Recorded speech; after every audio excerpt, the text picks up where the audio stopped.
Hello dear students, I am Ranjit Kumar working as teacher at Government High School Hathel from district Rajouri.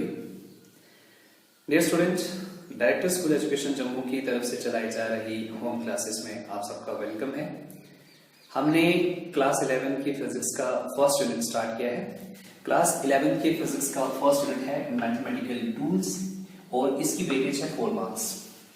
इसका मतलब ये है कि इस यूनिट में से आपको एग्जाम में 4 मार्क्स के क्वेश्चन आ सकते हैं।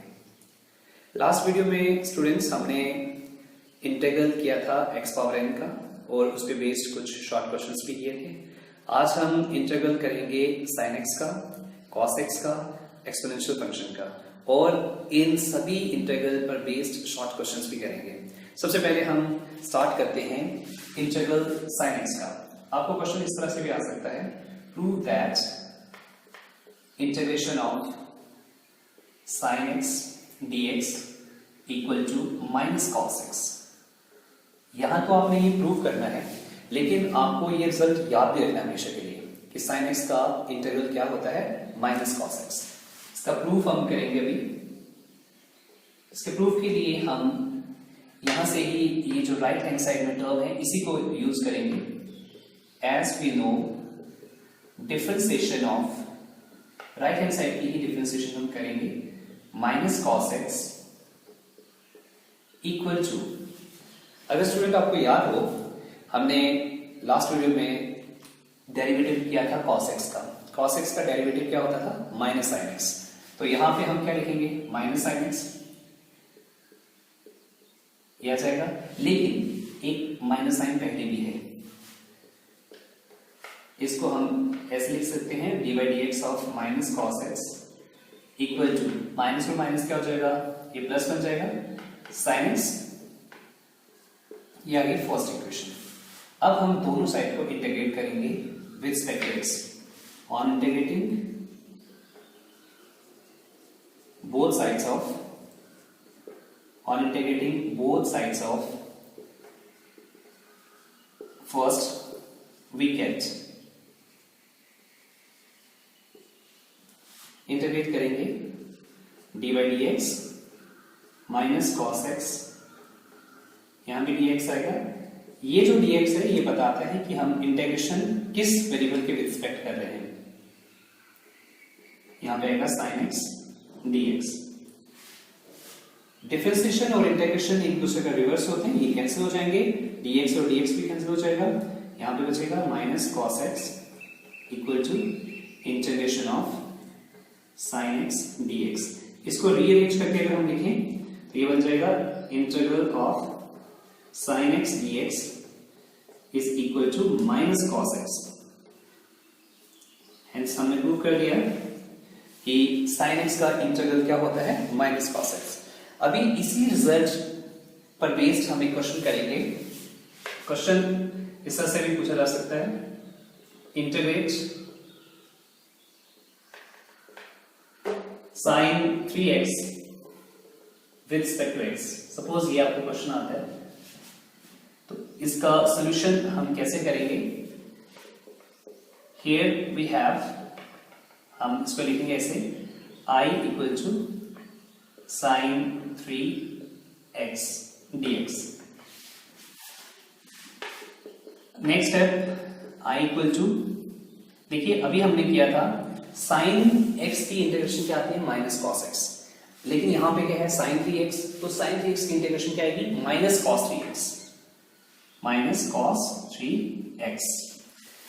लेकिन ये जो 3x है इसकी हम डिफरेंशिएशन करेंगे तो आएगा आंसर 3, क्योंकि 3 कांस्टेंट है, बाहर रहेगा, dx अपॉन dx कितना हो जाएगा 1। कोफिशिएंट हमारे पास आ गया 3, लेकिन इंटीग्रेशन में ये मल्टीप्लाई नहीं होगा, ये डिनोमिनेटर में जाएगा, न्यूमरेटर में नहीं होगा, ये डिनोमिनेटर में जाएगा और आंसर हमारा आ जाएगा minus 1/3 cos 3x plus c जो है ये है कांस्टेंट ऑफ इंटीग्रेशन के लिए। ये हम कब लगाते हैं, ये कांस्टेंट जब हमें यहां पर इनिशियल लिमिट और फाइनल लिमिट नहीं दी हो। ये जो क्वेश्चन हम कर रहे हैं ये इनडेफिनिट इंटीग्रल का क्वेश्चन है। नेक्स्ट वीडियो में हम डेफिनिट इंटीग्रल के क्वेश्चन करेंगे। बस डिफरेंस ये है इनडेफिनेट इंटीग्रल और डेफिनेट इंटीग्रल में कि इनडेफिनेट इंटीग्रल में इनिशियल लिमिट और फाइनल लिमिट नहीं दी होती है। डेफिनेट इंटीग्रल में क्या होता है, इनिशियल लिमिट भी दी होती है और फाइनल लिमिट भी दी होती है। और अगर हम इनडेफिनेट इंटीग्रल का क्वेश्चन कर रहे हैं तो हमें लास्ट में सॉल्यूशन के बिल्कुल लास्ट में जाके हमें सी लगाना पड़ेगा। सी मतलब कांस्टेंट ऑफ इंटीग्रेशन लगाना पड़ेगा, जो इंडिकेट करता है कि हम इनडेफिनेट इंटीग्रल का क्वेश्चन कर रहे हैं। ये तो हो गया, हमने इंटीग्रल किया sin x का। अब हम इसी तरह से इंटीग्रल करेंगे cos x का, और वो क्वेश्चन इस तरह से पूछा जा सकता है, prove that integration of cos x, second proof जो हम करने जा रहे हैं, prove that integration of cos x dx equal to sin x। इस तरह से भी क्वेश्चन पूछा जा सकता है। तो अब इसका प्रूफ वैसे ही करेंगे जैसे अभी पहले हमने किया था, राइट हैंड साइड से स्टार्ट करेंगे। As we know differentiation of sin x, sin x की डिफरेंशिएशन क्या होती है, लास्ट वीडियो में हमने किया था, sin x की डिफरेंशिएशन होती है cos x। यह इक्वेशन फर्स्ट, इसको इंटीग्रेट करेंगे। On integrating both sides of equation first, we get, दोनों साइड को आप इंटीग्रेट करेंगे तो यहां पे क्या आ जाएगा, d/dx, यहां पे आएगा sin x dx equal to, यहां पे भी लिखेंगे cos x dx। Differentiation integration cancel, dx cancel, यहां पे बचेगा sin x equal to integration of cos x dx।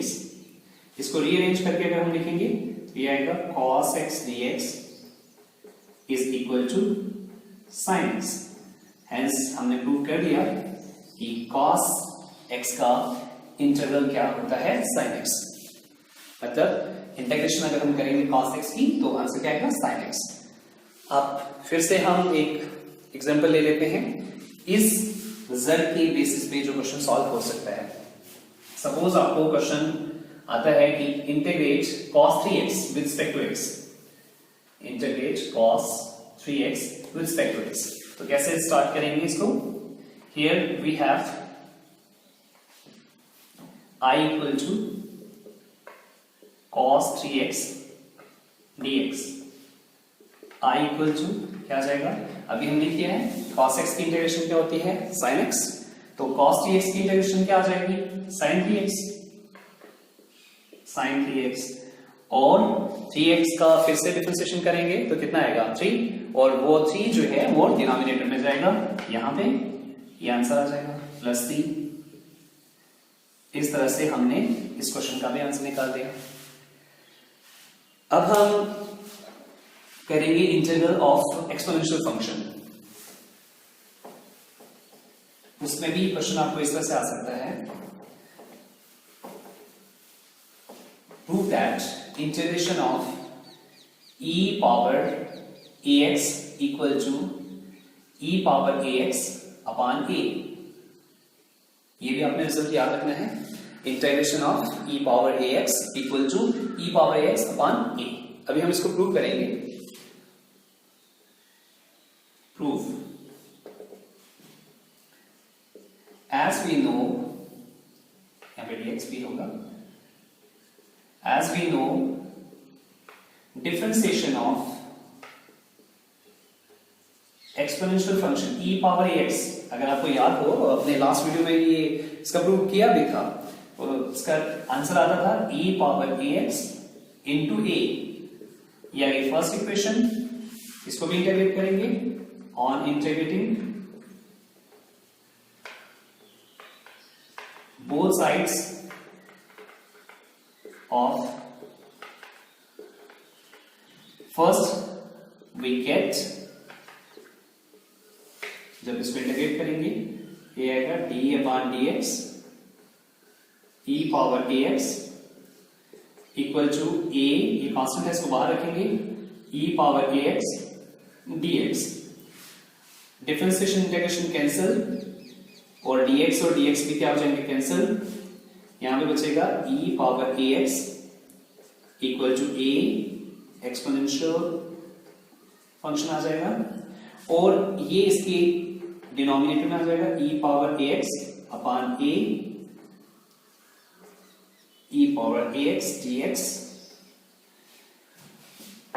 इसको रीअरेंज करके लिखेंगे तो क्या आ जाएगा, e power ax dx is equal to e power ax upon a।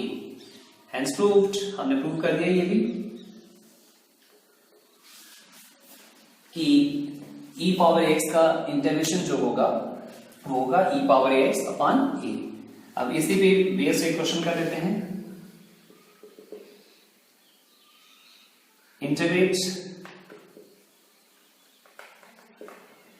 e power 5x with respect to x। Question ये है, आपको दिया गया है कि आपने इंटीग्रेट करना है e पावर 5x को। अब इसका सॉल्यूशन, हियर वी हैव, हम इसको लिखेंगे i e power 5x dx आ जाएगी। अब अभी हमने प्रूव किया है कि e पावर ax का इंटीग्रल क्या होता है, इसकी इंटीग्रेशन ये आती है e पावर ax। यहाँ पे e पावर ax मतलब a की जगह यहाँ पे क्या है 5x आ जाएगा अपॉन a कितना है यहाँ पे 5, ये आंसर आ जाएगा, प्लस c लिख देंगे। तो ये इस तरह से हम इंटीग्रेशन के जो रिजल्ट्स हैं उनको यूज करके क्वेश्चंस को हम सॉल्व कर सकते हैं। आज के लिए स्टूडेंट इतना काफी है, आप इसकी प्रैक्टिस करिए। नेक्स्ट वीडियो में हम डेफिनेट इंटीग्रल के बारे में पढ़ेंगे। Till then, take best care of yourself and your family members and please stay at home. Thank you for watching.